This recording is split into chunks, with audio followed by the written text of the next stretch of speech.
Hi പ്രിയമുള്ള സുഹൃത്തുക്കളെ, ഹമാസിന് ഐക്യദാർഢ്യം പ്രഖ്യാപിച്ച് ഏതാണ്ട് കേരള ഘടകം ഹമാസ് തളർന്നുപോയി. കാരണം എത്രമാത്രം ഇസ്രായേലിനെ തളർത്താനും തകർത്താനും ഇവര് ശ്രമിക്കുകയും പ്രാർത്ഥിക്കുകയും വെള്ളിയാഴ്ച ദിവസങ്ങളിൽ കുത്തുബകളിൽ പോലും ഇസ്രായേലിനെതിരെ ഹമാസിന് വേണ്ടി നിരന്തരമുള്ള പ്രാർത്ഥനകൾ ഉയരുന്നു.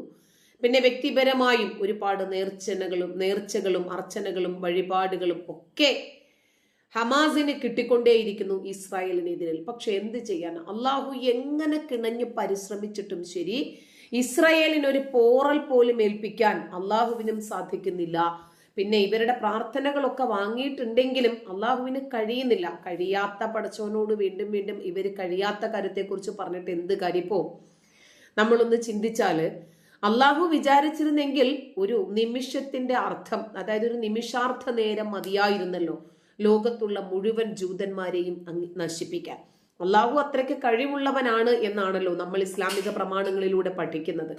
അങ്ങനെയാണെങ്കിൽ കേവലം സാധാരണ മനുഷ്യന്റെ കൈവെള്ളയിലേക്ക് ഇരുമ്പ് വെച്ചു കൊടുത്തിട്ട് അതിൽ നിന്ന് നിങ്ങൾക്ക് ധാരാളം പ്രയോജനങ്ങൾ ഉണ്ടാകുമെന്ന് ഖുർആനിലൂടെ പറയുന്നതിന് വേണ്ടി ഒരു പ്രവാചകനെ 23 വർഷം കൊണ്ട് തെരഞ്ഞെടുത്ത് അയക്കുക, അതൊക്കെ വലിയ ബുദ്ധിമുട്ടല്ലേ പടച്ചോനെ സംബന്ധിച്ചിടത്തോളം. അപ്പോ അള്ളാഹു സർവശക്തനാണ്, സർവവ്യാപിയാണ്, അള്ളാഹു എല്ലാത്തിനും കഴിവുറ്റവനാണ് എന്നൊക്കെ പറയുമ്പോഴും അള്ളാഹുവിന്റെ കഴിവുകേട് എന്താണ് എന്ന് വിശ്വാസികളെ വിളിച്ചറിയിപ്പിച്ചു കൊടുക്കുകയാണ് ഇവിടുത്തെ കേരള ഘടകം ഹമാസ്. മാസങ്ങളായി തുടരുന്ന ഇസ്രായേൽ ഗാസ സംഘർഷത്തിന് എന്തെങ്കിലും രൂപത്തിൽ ഒരു ചെറിയ ശമനമെങ്കിലും ഉണ്ടാക്കാൻ ആർക്കും സാധിച്ചിട്ടില്ല. ഒരുപാട് ചർച്ചകൾ നടന്നു, പക്ഷെ ആ ചർച്ചകളൊക്കെ വിഫലമായി തീർന്നു. ഖത്തറും സൗദി അറേബ്യയും ഇറാനും തുർക്കിയും ഈജിപ്തും ഒക്കെ വന്നു. എങ്ങനെയും യുദ്ധമില്ലാതാക്കണം. ഇവരുടെ ലക്ഷ്യം ഗാസയിലെ സാധാരണ ജനങ്ങളെ രക്ഷിക്കണമെന്നായിരുന്നു. പക്ഷേ ഹമാസിന്റെ ലക്ഷ്യം ഇസ്രായേലിനെ ഇല്ലാതാക്കണം എന്നതായിരുന്നു.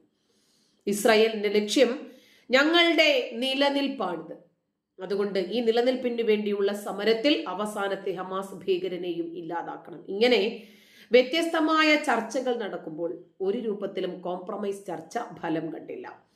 ഇപ്പോ അമേരിക്കൻ പ്രസിഡന്റ് ജോ ബൈഡൻ മുന്നോട്ട് വെച്ച വെടിനിർത്തൽ കരാർ അംഗീകരിച്ചിട്ടില്ലെങ്കിൽ ഖത്തറിൽ കഴിയുന്ന ഹമാസിന്റെ മുതിർന്ന നേതാക്കളെ അറസ്റ്റ് ചെയ്യുമെന്ന് ഈജിപ്തും ഖത്തറും ഹമാസിനെ ഭീഷണിപ്പെടുത്തിയെന്നാണ് പുതിയ റിപ്പോർട്ട്. കാരണം ഹമാസ് എന്താണ് എന്ന് ഹമാസിന്റെ നേതാക്കളെ സൂക്ഷിക്കുന്ന, രക്ഷിക്കുന്ന, സുരക്ഷിതമായ താവളം ഉണ്ടാക്കി കൊടുക്കുന്ന എല്ലാ രാജ്യത്തിനും ഏതാണ്ട് കാര്യങ്ങൾ ബോധ്യപ്പെട്ടിരിക്കുന്നു. അതുകൊണ്ട് ഇനി എങ്ങനെയും ഹമാസ് ഒതുങ്ങുകയല്ലാതെ മറ്റൊരു വഴിയുമില്ല. ഇസ്രായേലിനെ ഒക്ടോബർ 7-ാം തീയതി അങ്ങോട്ട് കയറി ആക്രമിക്കുകയും അതിന്റെ പ്രത്യാക്രമണം എന്ന വണ്ണം മാസങ്ങളോളം നീണ്ടു നിൽക്കുന്ന യുദ്ധത്തിൽ സാധാരണ ജനങ്ങളാണ് കൊല്ലപ്പെടുന്നത്. ഹമാസിന്റെ നേതാക്കളൊക്കെ വിദേശ രാജ്യങ്ങളിൽ പോയിരുന്നു സുഖസുന്ദരമായി ജീവിതം ആസ്വദിക്കുവാണ്. അതുകൊണ്ട് തന്നെ ഹമാസിനെതിരെ ഈജിപ്തും ഖത്തറും തുനിഞ്ഞിറങ്ങി. അമേരിക്ക മുന്നോട്ട് വെക്കുന്ന വെടിനിർത്തൽ കരാറിൽ ആദ്യം ഹമാസ് തന്നെ ഒപ്പുവെക്കണം. ഹമാസ് ഇതുമായി പൊരുത്തപ്പെടുകയല്ലാതെ മറ്റു മാർഗമില്ല. ഇതാണ് ഈജിപ്തും ഖത്തറും ഹമാസിനോട് മുന്നോട്ട് വെക്കുന്ന നിബന്ധന മാത്രമല്ല, ഭീഷണിയാണ്. ഗാസയിൽ വെടിനിർത്തലിനും ഇസ്രായേലി ബന്ധികളെ മോചിപ്പിക്കുന്നതിനുമായി വൈറ്റ് ഹൗസ് അവതരിപ്പിച്ച കരാറിൽ ഒപ്പുവെക്കാൻ ദോഹയിലെ ഹമാസിന്റെ നേതൃത്വത്തിന് മേൽ 2 മധ്യസ്ഥ രാജ്യങ്ങളും സമ്മർദ്ദം ചെലുത്തിയതായി വാൾസ്ട്രീറ്റ് ജേണലാണ് കഴിഞ്ഞ ദിവസം റിപ്പോർട്ട് പുറത്തുവിട്ടത്. ഹമാസിനെ കൊണ്ട് കരാർ അംഗീകരിപ്പിക്കാൻ അവർക്കുമേൽ സമ്മർദ്ദം ചെലുത്തുന്നതിന്റെ ഭാഗമായിട്ടാണ് അറസ്റ്റ് ഭീഷണി മുഴക്കിയതെന്നും റിപ്പോർട്ടിലുണ്ട്. ഇതുമായി ബന്ധപ്പെട്ട് കഴിഞ്ഞ തിങ്കളാഴ്ച ഖത്തർ അമീർ ഷെയ്ഖ് തമീം ബിൻ ഹംദ് അൽത്താനിയുമായി US പ്രസിഡന്റ് ഫോണിൽ സംസാരിക്കുകയും കരാറിന് ഹമാസിന്റെ അംഗീകാരം ഉറപ്പിക്കാൻ ഉചിതമായ എല്ലാ നടപടികളും സ്വീകരിക്കണമെന്ന് ഖത്തറിനോട് അഭ്യർത്ഥിക്കുകയും ചെയ്തു. ഏതാണ്ട് എല്ലാ രാജ്യങ്ങളും ഹമാസ് ഭീകരർക്ക് സംരക്ഷണം ഒരുക്കുകയും അവരെ സഹായിക്കുകയും അവർക്ക് ആയുധമെത്തിക്കുകയും അവരോട് സഹകരിക്കുകയും ചെയ്ത് മടുത്തിരിക്കുന്നു. അവർക്കിപ്പോൾ മനസ്സിലായി ഈ യുദ്ധത്തിന്റെ പ്രധാനപ്പെട്ട കാരണക്കാർ ഹമാസ് വൃത്തങ്ങൾ തന്നെയാണ്. അവർ ആശുപത്രികളിലും സ്കൂളുകളിലും അംഗൻവാടികളിലും ഒക്കെ ഈ ഭീകരർ കയറി ഒളിക്കുന്നത് കൊണ്ടാണ് അവരെ പിടിക്കുന്നതിന് വേണ്ടി ഇസ്രായേൽ അങ്ങോട്ട് ആക്രമിക്കുന്നതും അങ്ങനെ സാധാരണക്കാരായ നിരപരാധികളായ കുഞ്ഞുങ്ങൾ അടക്കമുള്ള ആളുകൾ കൊല്ലപ്പെടുകയും ചെയ്യുന്നത്. ഇതിന്റെ പശ്ചാത്തലത്തിലാണ് ഈ കരാർ അംഗീകരിച്ചിട്ടില്ലെങ്കിൽ ഹമാസ് നേതാക്കൾക്കെതിരെ നടപടിയെടുക്കുമെന്ന രീതിയിൽ ഖത്തറും ഈജിപ്തും ഹമാസിനെ ഭീഷണിപ്പെടുത്തിയത്. ഇങ്ങനെ തന്നെയാണ് വാൾ സ്ട്രീറ്റ് ജേണൽ വാർത്ത നൽകുന്നത്. ഈ വിഷയത്തിലെ മേഖലയിലെ മധ്യസ്ഥരെ ഉദ്ധരിച്ചായിരുന്നു റിപ്പോർട്ട്.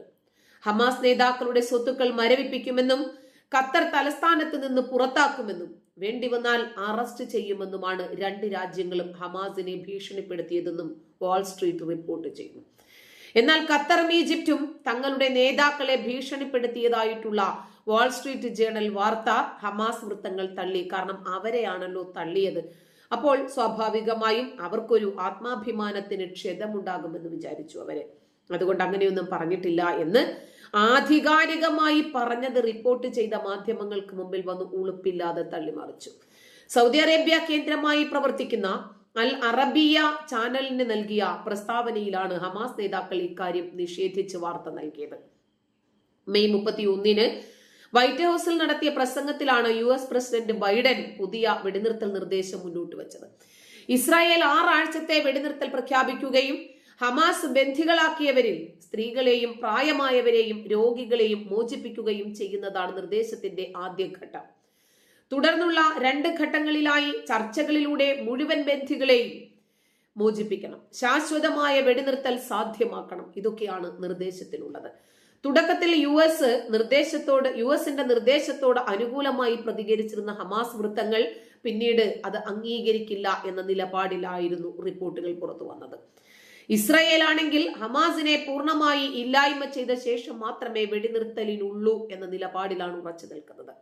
ഈ സാഹചര്യത്തിലാണ് ഹമാസിനുമേൽ കടുത്ത സമ്മർദ്ദം ചെലുത്തണമെന്ന അഭ്യർത്ഥന US പ്രസിഡന്റ് ഖത്തർ അമീറിനോട് നടത്തി എന്നതാണ് പുറത്തുവരുന്ന റിപ്പോർട്ടുകൾ.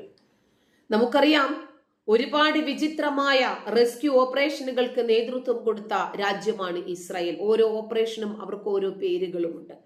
അതേപോലെ സമാനമായ ഒരു നേട്ടമാണ് ഇപ്പോൾ ഗാസയിൽ കൈവരിച്ചിരിക്കുന്നത്. 8 മാസങ്ങൾക്ക് മുമ്പ് 2023 ഒക്ടോബർ 7 ഹമാസ് നടത്തിയ ഭീകരാക്രമണത്തിനിടയിൽ ഹമാസിന്റെ ബന്ധികളായ ഒരുപാട് ആളുകളെ ഹമാസ് ബന്ധികളാക്കിയിട്ടുണ്ട് ഇസ്രായേലിനെ.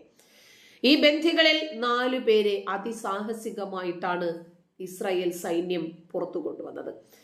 ഇവരെ ആദ്യം പറഞ്ഞു ബന്ധികളെ മോചിപ്പിക്കാം, പിന്നീട് പറഞ്ഞു ബന്ധികൾ എവിടെയാണെന്ന് ഞങ്ങൾക്ക് അറിയില്ല, ബന്ധികൾ ജീവനോടെ ഉണ്ടോ എന്ന് പോലും ഞങ്ങൾക്ക് അറിയില്ല. പക്ഷേ ബന്ധികളായ സ്ത്രീകളെ കൊണ്ടുവന്ന് വളരെ ക്രൂരമായി പീഡിപ്പിക്കുന്ന ദൃശ്യങ്ങൾ അടക്കം പുറത്തു വന്നിട്ടും ഹമാസ് ഭീകരർ അത് അംഗീകരിക്കുന്നില്ല.